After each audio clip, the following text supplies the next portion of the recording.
Eddie Soldiers. Guess who got a new camera? Just in time for my face to break out like crazy, so please enjoy some acne in high definition. Please forgive any kind of like sound quality. I'm still working some stuff out, still figuring out how to use this beautiful, gorgeous thing.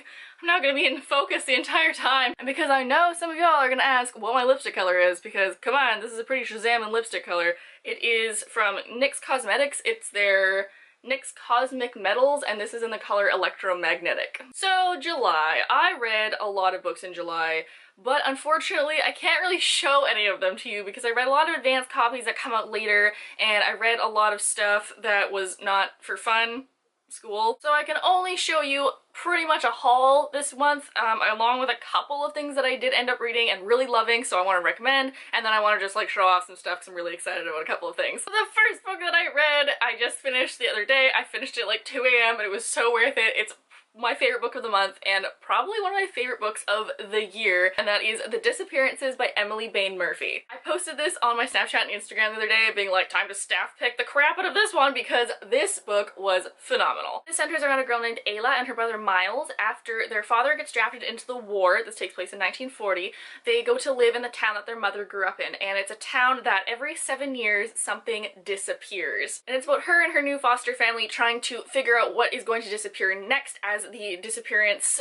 anniversary is coming up next month, and then also trying to figure out a way to counteract the curse that has befallen this tiny town. It was such a unique concept and it was written so well. I love how the 1940s time element played into the book. I actually wish I could have seen it more. The main character is so endearing and so lovable and relatable, and the aspects of family in this are so well written that I felt like I had a new family as I was reading this. Not that I don't love my parents. Hey mom, I know you're watching this. Love you. I'd say if you really like Neil Gaiman or The Accident Season by Maria Fowley Doyle or Miss Peregrine's Home for Peculiar Children, you're really gonna like this because it has this eerie, melancholy, foreboding vibe that it's everything that I love in a book. The next book I finished is a book of poetry, and that is The Princess Saves Herself in This One by Amanda Lovelace. There's a lot of reoccurring themes of princesses and princes and witches and towers and dragons and that kind of thing, and I really like how she made that a reoccurring theme for the entire book. And some of these poems really do speak to me and my own experiences, and I just thought that it was a really beautifully written poetry book, and if you want to start getting into poetry, this is a really good way to start. One book that I'm reading right this very second is The Last Magician by Lisa Maxwell, which first of all, we just need to appreciate this freaking cover because it is two snake skeleton Ouroboroses, it sounds cooler, but I think it's Ouroboroses. And this has to do with magic, but also street gangs, but also time travel, but also thievery, and it just sounded right up my alley. I've read a lot of just mediocre books lately, and I'm looking for that new one that's coming out that just makes me fall in love with something, and The Disappearances was very high up on that list, but my manager recommended this to me, saying that this is like her new big read of the summer, so I'm really hoping that it lives up to the hype. And then of course I thrifted some books and got some in the discount bin, so I managed to pick up 1984 by George Orwell because this is one of the classics that I've never read, like a lot of classics. Look, I'm a classic literature student. If it hasn't been written before like 1880, I don't care. However, everyone's telling me this is the holy grail of George Orwell books, and considering that it's a bestseller now, I probably should read it, so I picked this up for however much it was, super cheap. And then one that I'm very excited about that I actually saw someone else carrying, and I was like, where did you get that? And she's like, oh, they're in the bargain section for $2. I was like, well, excuse me, let me just go grab one of those. I finally managed to get my hands on a copy of Time Salvager by Wesley Chu. I have wanted to read this thing for like 5 years now. It's been a very long time, and it's about time travel and the space-time continuum and steampunk and sci-fi, and it just, oh, it sounds so neat, and I picked it up for $2. So, win on my book. On my part, in my books, what was I trying to, what? Oh, never mind. It's up in my bargain section at my bookstore, and that is The Accidental Afterlife of Thomas Martson, which is a book about an 11-year-old grave robber named Thomas, which is not an advisable career path to go on, kids. And when he's digging, he one day unearths a corpse of himself, and it has to do with fairies and changelings, and I love that kind of thing. I've had my eye on this for so long, and I picked it up for I think like $3 in my bargain bin, so I'm very excited to start. Now, I did get this technically as an advanced copy, but she just sent me the full bind up, so thank you very much, Tina, who is the woman that I work with for my advanced copies.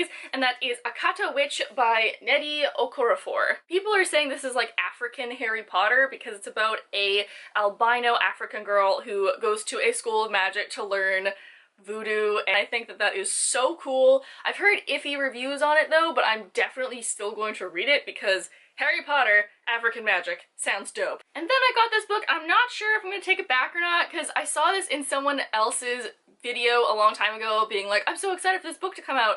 So then I was like, well, they want it, so I want it. So I bought it right away, and now I'm like, I don't know if I'm really interested in it, but I might get a chance anyway because it seems really like a sweet book, and that is If Birds Fly Back by Carly Sorosiak. And this has to do with a girl whose sister went missing, so now she's really obsessed with finding missing things, and this boy who is really obsessed with astrophysics and the stars, but he doesn't know who his own birth father is, so he's been looking for that for a while, and then they both are brought together when this mutual author that they like turns up after being missing for a couple of years, and they're somehow drawn over this and meet and have friendship and possibly love, and I don't know, guys. Leave down below if I should read this or if you've read it and you liked it, just because it was one of those drunk books where I kind of bought it and then forgot about it and then forgot why I bought it, so perhaps it seems like a summer book. And then I read a couple that I don't have physical copies of, the first of which being The Gentleman's Guide to Vice and Virtue by Mackenzie Lee. And this is a historical fiction about a boy named Monty who is going on a year-long trip around Europe to become more cultured because he's this break that's going to inherit his father's estate, and then they accidentally steal something and then are trailed by pirates and a bunch of legal stuff goes down. Plotline of it is a little bit weird, and it definitely went in a direction I was not expecting, but really the characters saved it for me because Monty is a fantastically written character. He's a fantastically written bisexual male character, which we don't really see too much of. If we ever see any kind of bisexual characters, they're always female. And Percy is just so sweet. I want to just give him a hug all the time. He's my sweet little cinnamon bun.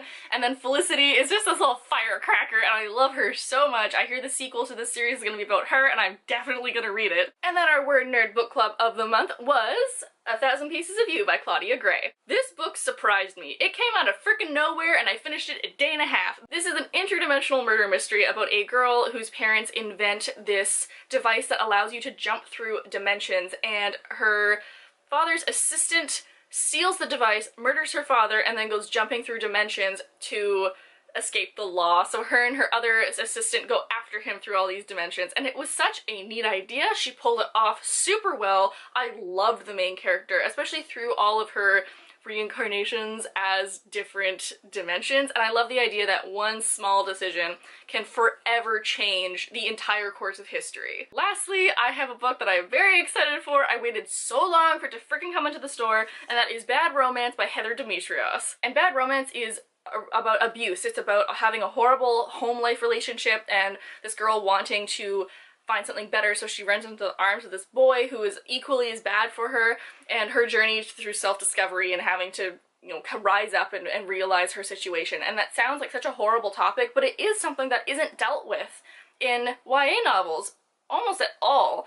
And I really feel like Heather Demetrios can write those really dark, gritty themes very well, so I'm really excited to see how she pulls this off. So there you have it. There are all the books that I read and hauled in July. I have a lot to get through, admittedly. Oh, great. Glitter on my teeth. I hope that hasn't been there the whole time. A pumpkin came to join me! Hi, Muffin! Come say hello to your adoring fans! Delightful. Don't be offended, she hates everybody. Please leave down below what you are most excited for me to read, or if you have any comments on the stuff that I've already read. Hope you guys are having a nice day wherever you are, and I will see you all next week. Bye!